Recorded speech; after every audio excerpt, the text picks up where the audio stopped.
Trabalhando com a lei. Princípios poderosos para uma vida abundante. Autor: Raymond Hollowell. Título original em inglês: Working with the Law. A lei do sacrifício. Como é estreita a porta e apertado o caminho que leva à vida.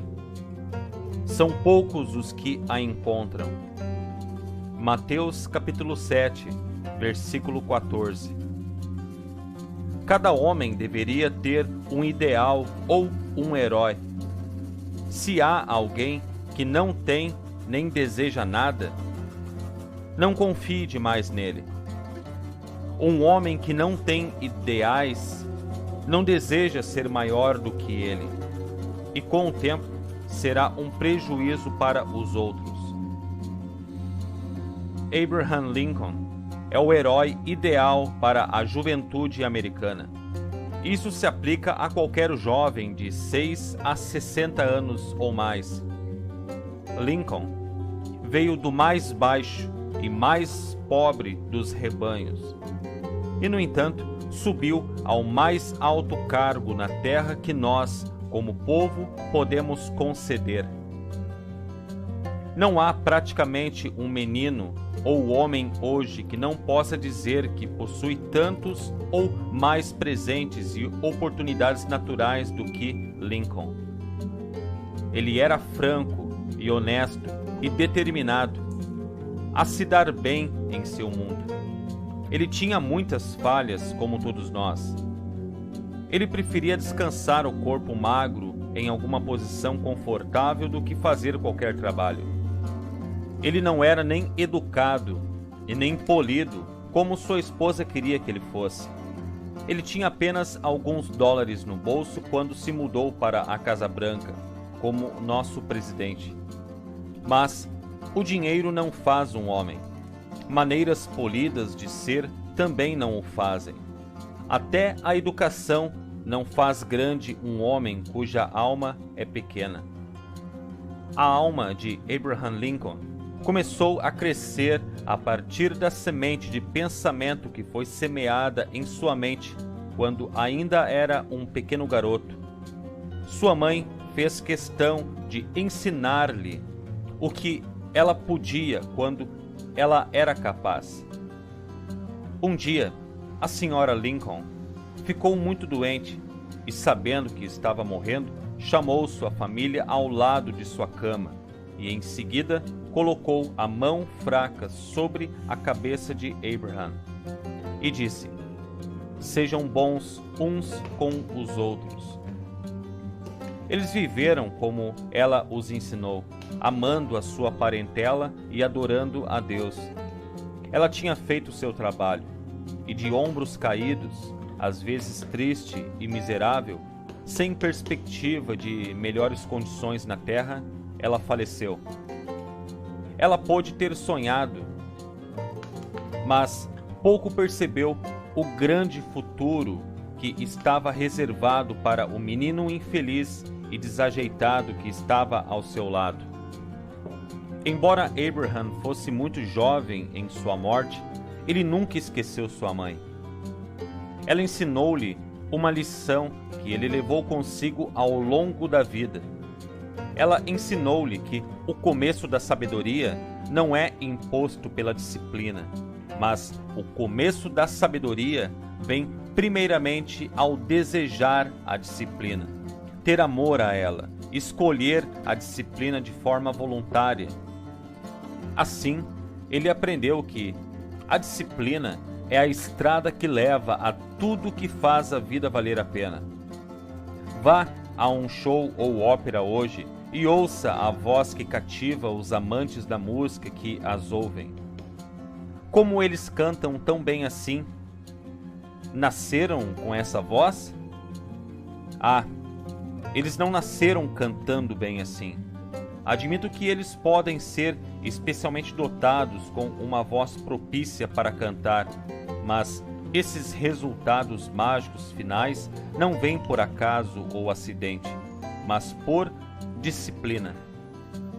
Disciplina que é conscientemente escolhida, ardentemente desejada e pacientemente persistida. No entanto, ouvimos dizer que somos uma geração indisciplinada de pessoas.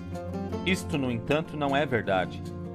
Em todos os aspectos da vida, desfrutamos dos frutos da pesquisa e do trabalho disciplinados, com resultados muito maiores que os nossos antepassados jamais sonhariam ter.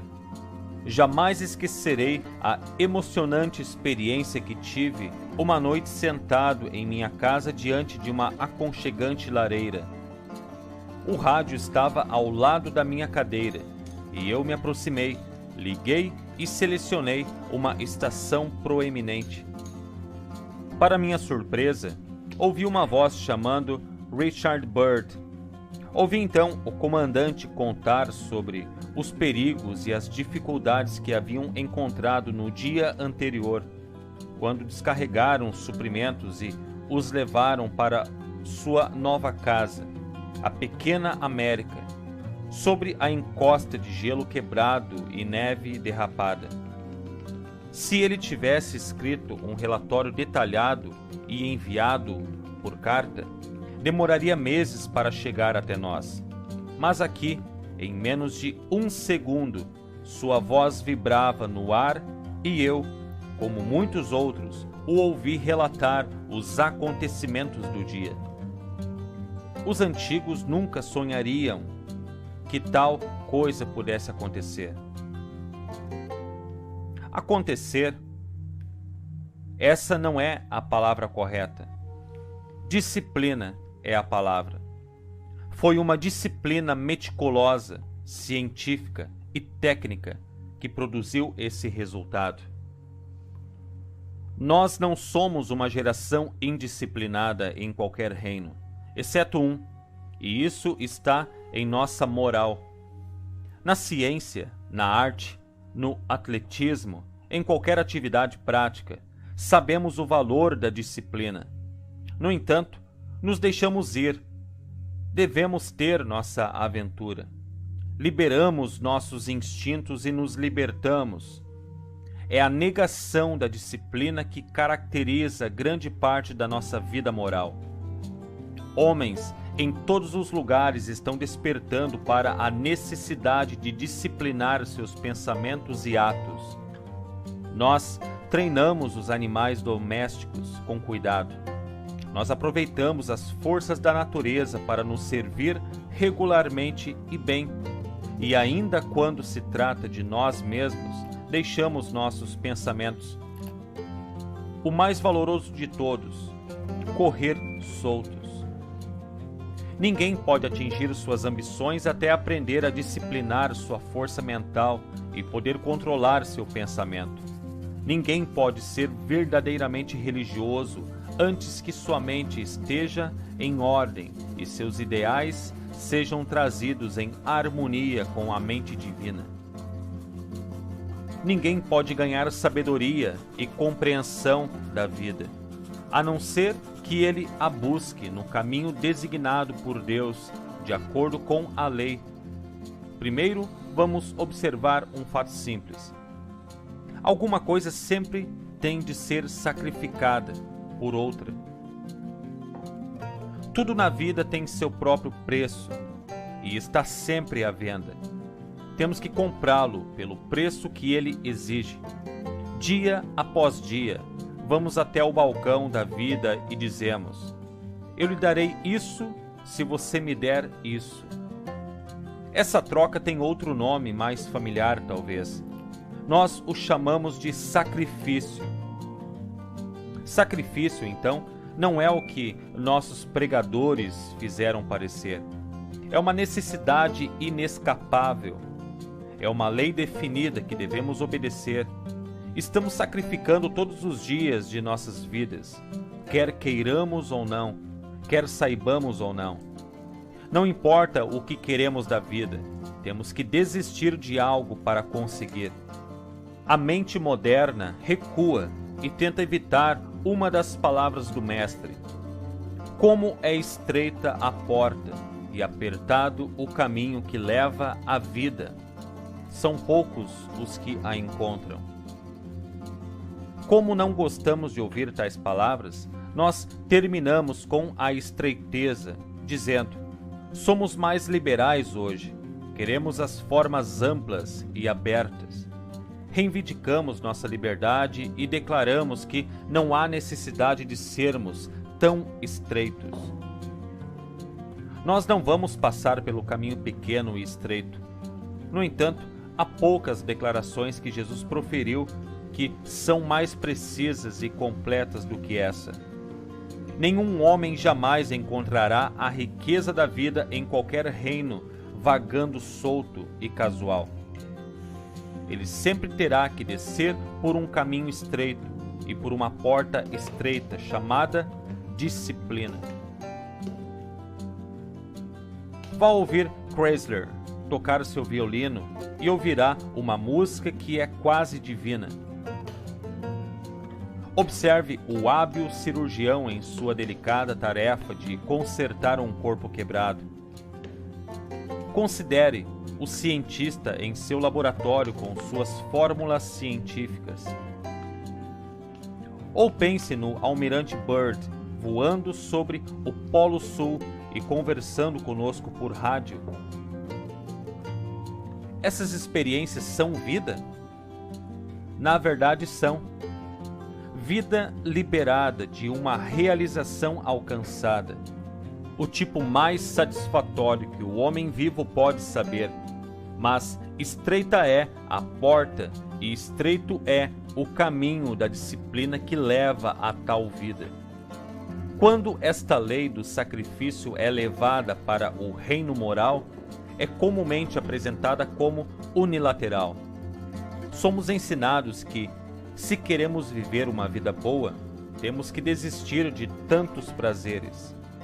Como isso soa familiar para alguns de nós, o resultado é que nos rebelamos e, quando pensamos em sacrifício, pensamos naqueles que tiveram que desistir de tanto prazer pelo bem. Você se lembra de alguns dos grandes sacrificadores da história? Bem, houve Sócrates, que bebeu a cicuta. Houve Jesus, que foi crucificado na cruz. Houve Paulo, que foi decapitado. Havia Pedro, que foi crucificado de cabeça para baixo. Havia Lutero, Wesley e Calvino, todos religiosos.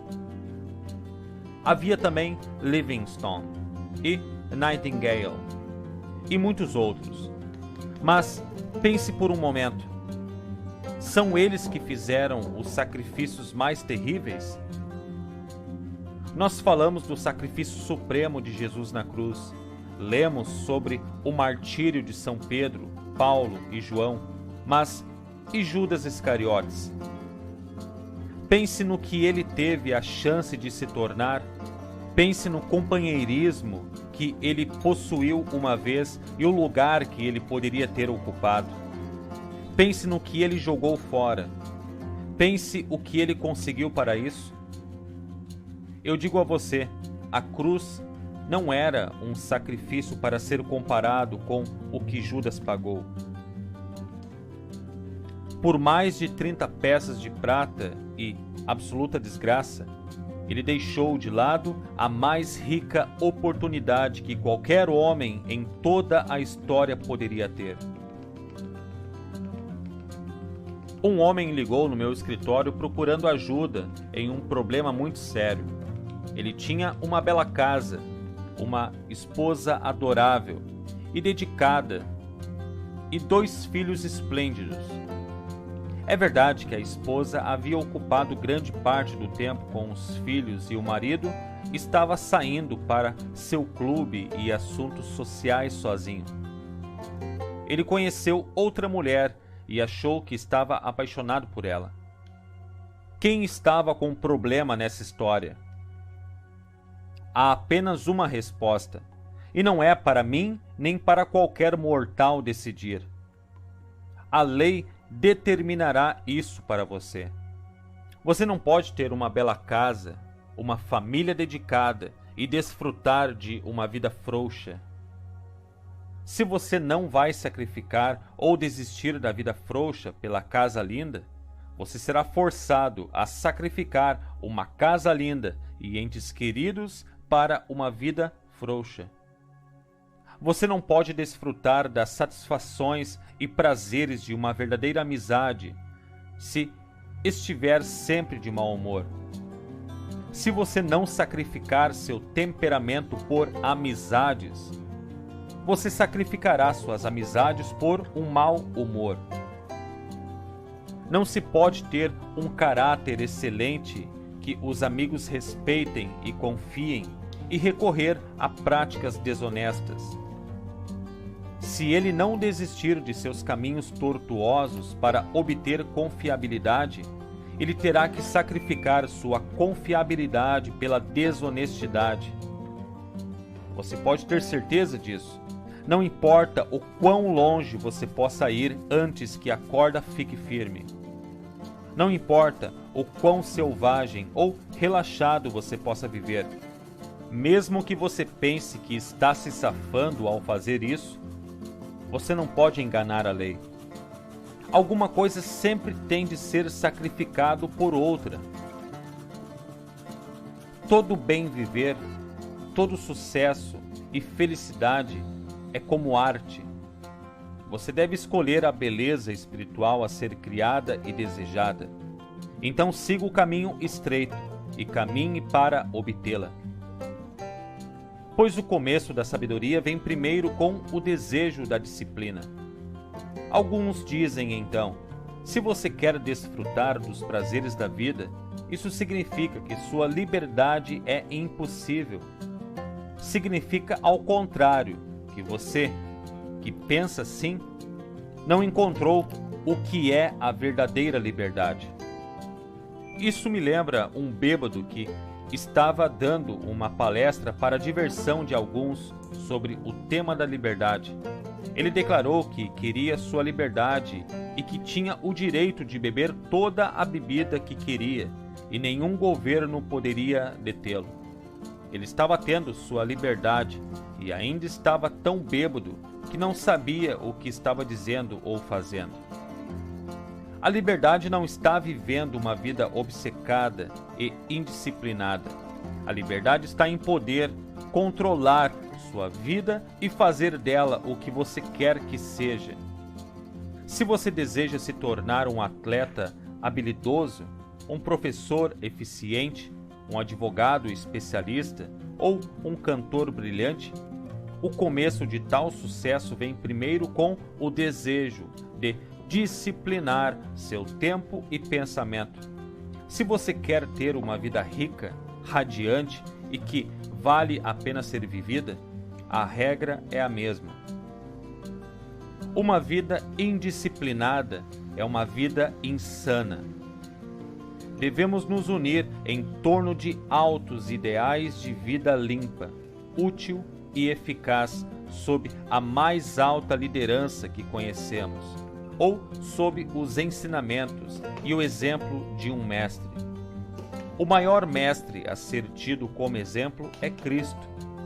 Em todo o seu trabalho e ensinamentos, ele provou que a disciplina, o autocontrole e o autodomínio sempre precedem a sabedoria e a realização. A senhora Lincoln havia ensinado suas palavras ao pequeno Abraham. Quando Lincoln se tornou adulto e sacrificou sua vida de preguiça, frouxidão e descuidos pelo caminho estreito e apertado de uma vida disciplinada de princípios e honestidade e justiça que o tornaram uma grande alma, foi a lei do sacrifício trabalhando através dele que permitiu tornar-se o presidente e salvador de uma grande nação. Evidência dessa grandeza foi vista em seu trabalho em Washington. Durante a guerra, um jovem menino de Vermont, cujo nome era William Scott, foi condenado a enfrentar o pelotão de fuzilamento por ter sido encontrado dormindo em seu posto. Agora, não era o posto de Scott, mas o de seu amigo que ele havia aliviado quando o mesmo ficou doente. O dever duplo era demais para Scott, então ele adormeceu. Ele era tão querido por todos que seu capitão e amigos apelaram o caso para o presidente. Lincoln decidiu ir a Cambridge e cuidar do caso pessoalmente. Ele foi ao acampamento e conversou com Scott. Scott disse que Abraham Lincoln era a pessoa mais gentil que ele já havia conhecido. Ele disse que o presidente perguntou a ele sobre sua casa, a fazenda, seus amigos e, por fim, sua mãe. Ele disse que estava feliz por poder tirar uma foto dela do peito de sua camisa e mostrá-la a ele. O Sr. Lincoln disse a ele como deveria estar agradecido por ter uma mãe e como ele deveria fazer dela uma mãe orgulhosa e que ele nunca deveria causar-lhe outra tristeza ou lágrimas. Scott achou muito estranho que ele não falasse de seu destino pela manhã. Estranho que ele deveria aconselhar a não causar à sua mãe outra tristeza ou lágrima quando ele estava prestes a morrer. Finalmente, ele reuniu coragem e perguntou ao presidente se ele concederia um favor, a saber que ele não teria que enfrentar seus amigos, mas que o pelotão de fuzilamento seria retirado de outra empresa. O Sr. Lincoln deu meia volta e, de frente para Scott, disse: "Meu filho, você não vai ser morto amanhã. Eu vou confiar em você e mandar você de volta para seus amigos. Como tive problemas consideráveis para vir de Washington, como você vai pagar a conta?" O menino gaguejou sua gratidão. Ele sugeriu que poderia lhe enviar suas economias, ele poderia emprestar dinheiro hipotecando a fazenda. Seus amigos ajudariam também, e todo o seu exército pagava. Então o Sr. Lincoln colocou as mãos nos ombros do menino e, olhando com tristeza para o rosto, disse: "Meu filho, meu projeto de lei é muito grande. Seus amigos não podem pagá-lo. Nem sua recompensa, nem a fazenda, nem seus companheiros. Há apenas um homem em todo o mundo que pode pagá-lo, e seu nome é William Scott. Se a partir deste dia William Scott fizer o seu dever de modo que, se eu estivesse lá quando ele morrer, ele pode me olhar na cara como ele está agora fazendo e dizer: eu cumpri minha promessa, então minha dívida seria totalmente paga." William Scott manteve essa promessa. Ele havia aprendido o segredo que a mãe de Lincoln havia lhe ensinado quando menino.